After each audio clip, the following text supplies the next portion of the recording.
This is Fazan, and you're watching Historic Hilarity. Hello everyone, it's me again. I know you haven't heard from me in a while, but that's okay because Columbus Day was recently just banned from becoming a holiday, which was confusing to me because I never really thought of it as a holiday in the first place, and I never really thought what you really do on Columbus Day other than just not having school.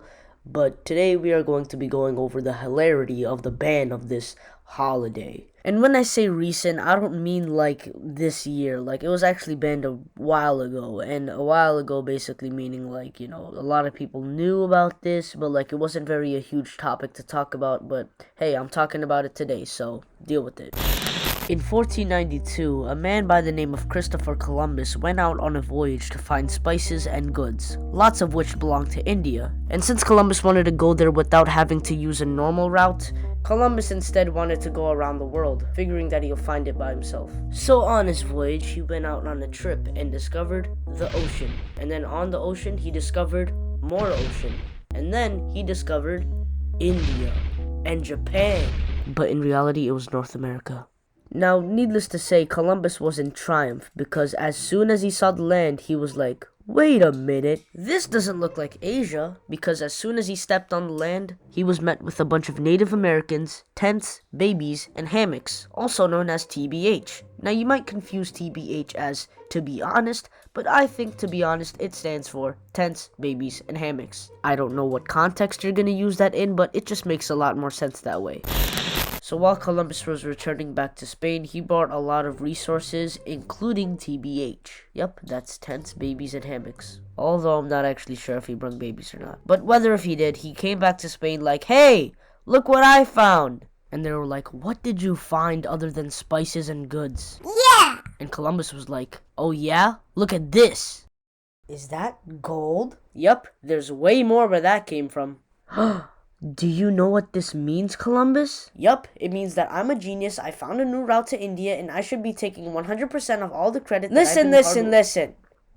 We're gonna send you back for more. Yeah! Why? Because we're gonna colonize it.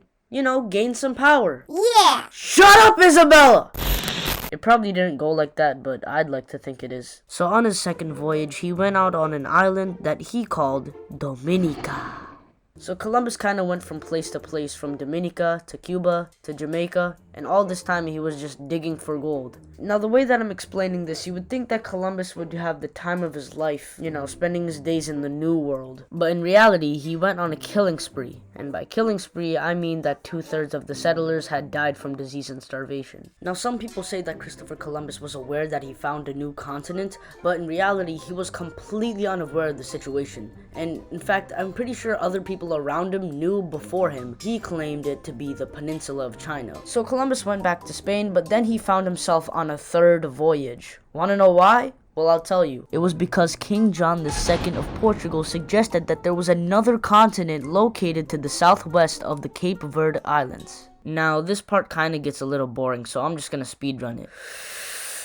Columbus goes on his third voyage, goes to some islands just to be met by Spanish settlers who were in rebellion of his rules, and since there was nothing he could really do by force, he made peace with the settlers, changing terms, and then he went on a fourth voyage. It really makes you think this guy has been traveling in water for so long, even the ocean is tired of him. But no, this guy was way too motivated to stop, so he set sail with 4 ships, but unfortunately there was a giant storm that left his men stranded for nearly a year. And what's worse is that he didn't even find his route to India. Big shocker, right? So he returned to Spain in 1504, and 2 years later, he died.